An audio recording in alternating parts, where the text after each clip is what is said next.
Herkes durup kerse ve yapıyorduk ya bara. Bale. İşte göze. Bale. Aslında öyle adamı bin goşa. Bale. Peki sebeba tu girmiş sana bir sebeba var ki? Sebebi asıl hafızanın bilgi hafızanın kaç bası asıl bir haber yani salta asarın olsun. Bale. Hafız. Bale. Tamam.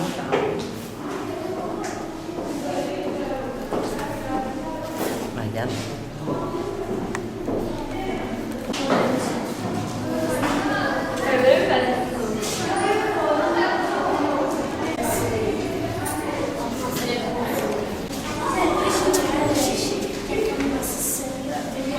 Sıfırı yazmıyorsunuz. Diyor sıfırı yazmıyorsunuz. Sana buraya.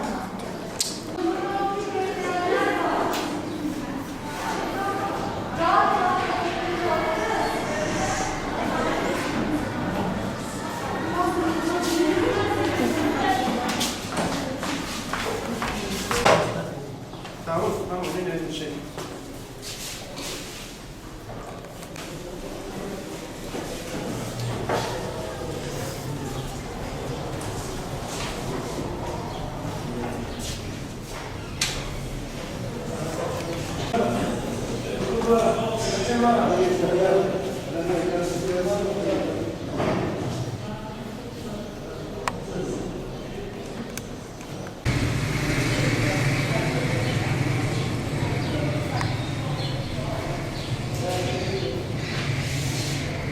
Fazla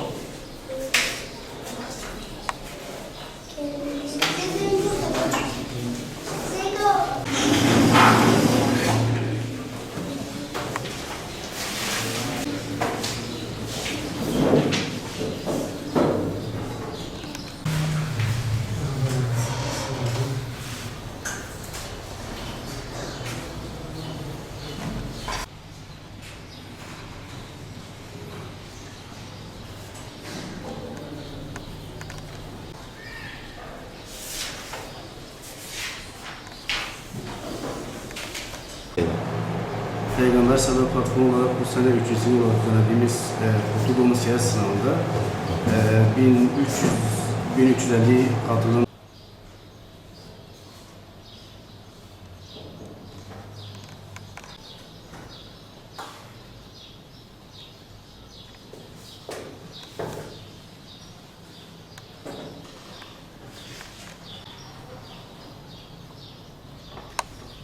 iş böyle koyalım.